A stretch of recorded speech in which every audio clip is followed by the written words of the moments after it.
ಹೊಟ್ಟೆಗೆ ಸೇರೋದೆಲ್ಲ ಒಂದು ಟೇಸ್ಟ್ ಇರಬೇಕು, ಜೊತೆಗೆ ಹೆಲ್ದಿನೂ ಇರಬೇಕು. ಇದು ಇತ್ತೀಚೆಗೆ ನಂಗೆ ಜ್ಞಾನೋದಯ ಆದಂತಹ ಹೊಸ ಪದ್ಧತಿ. ಮತ್ತೆ ಈ ಇನ್ಸ್ಟಾ ದೊಡ್ಡ ತಲೆಗಳೆಲ್ಲ ಅದನ್ನ ತಿಂದ್ರೆ ಹಿಂಗಾಗುತ್ತೆ, ಇದನ್ನ ತಿಂದ್ರೆ ಹಂಗಾಗುತ್ತೆ ಅನ್ನೋದನ್ನ ಕೇಳಿ ಏನ್ ತಿನ್ಬೇಕು ಅಂತಾನು 4-5 ಸಲ ಆಲೋಚನೆ ಮಾಡೋ ರೀತಿನೇ ಆಗಿದೆ ಬಿಡಿ. ಅಂದಕ್ಕೆ ಇವತ್ತು ನಾನೊಂದು ಹೆಲ್ದಿ ಚಾಕ್ಲೇಟ್ ರೆಸಿಪಿನ ಮಾಡಿದ್ದೀನಿ. ಸ್ವಂತದೇನೂ ಅಲ್ಲ, ಬೇರೆಯವರು ಮಾಡಿದ್ದು ಖುಷಿಯಾಗಿ ಟ್ರೈ ಮಾಡೋಣ ಅನ್ಸಿ ಮಾಡಿದೆ. ಸೂಪರ್ ಆಗಿ ಬಂದಿದೆ. ನೀವು ಟ್ರೈ ಮಾಡಿ ರೆಸಿಪಿ ಹೇಳ್ತೀನಿ ಆಯ್ತಾ.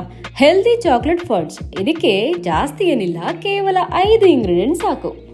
ಇಲ್ಲಿ ನಾನು 12 ಖರ್ಜೂರ ತಗೊಂಡಿದ್ದೀನಿ. ಇದನ್ನ 15 ನಿಮಿಷ ಬಿಸಿನೀರಲ್ಲಿ ನೆನೆಸಿಟ್ಟು ಸೀಡ್ ರಿಮೂವ್ ಮಾಡಿದ್ದೀನಿ. ಆಮೇಲೆ ವಾಲ್ನಟ್ನ ಪ್ಯಾನ್ ಅಲ್ಲಿ ಬಿಸಿ ಮಾಡಿದ್ದೀನಿ. ನಿಮ್ಗೆ ಬೇಕಿದ್ರೆ ನಿಮ್ಗೆ ಇಷ್ಟವಾದ ಯಾವ ಡ್ರೈ ಫ್ರೂಟ್ ಬೇಕಾದ್ರೂ ತಗೋಬಹುದು, ವಾಲ್ನಟ್ ಅಂತಲ್ಲ. ಆಮೇಲೆ 2 ಸ್ಪೂನ್ ಕೋಕೋ ಪೌಡರ್.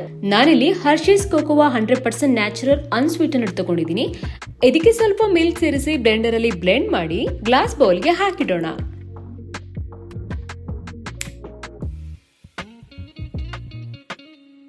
ಆಮೇಲೆ ಮೇಲ್ಗಡೆ ಸ್ವಲ್ಪ ರಿಚ್ನೆಸ್ ಬರೋದಕ್ಕೆ ಅಂತ ಡಾರ್ಕ್ ಚಾಕ್ಲೇಟ್. ನಾನ್ ತಗೊಂಡಿರೋದು ಅಮೂಲ್ 50% ಡಾರ್ಕ್ ಚಾಕ್ಲೇಟ್. ನೀವು ತುಂಬಾ ಹೆಲ್ತ್ ಕಾನ್ಶಿಯಸ್ ಆಗಿರೋರಾದ್ರೆ 99% ಡಾರ್ಕ್ ಚಾಕ್ಲೇಟ್ ಕೂಡ ಯೂಸ್ ಮಾಡ್ಕೋಬಹುದು.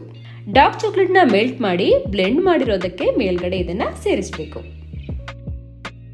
ಜೊತೆಗೆ ಗಾರ್ನಿಶ್ ಮಾಡೋಕೆ ಅಂತ ಕಟ್ ಮಾಡಿ ಇಟ್ಕೊಂಡಿರೋ ಆಲ್ಮಂಡ್. ಇದನ್ನೇನು ಫ್ರೀಸರ್ ಅಲ್ಲಿ ಇಡಬೇಕು. ನಾನಂತೂ ಓವರ್ ನೈಟ್ ಇಟ್ಟಿದ್ದೀನಿ. ನೋಡಿ ಎಷ್ಟು ಚೆನ್ನಾಗಿ ಬಂದಿದೆ.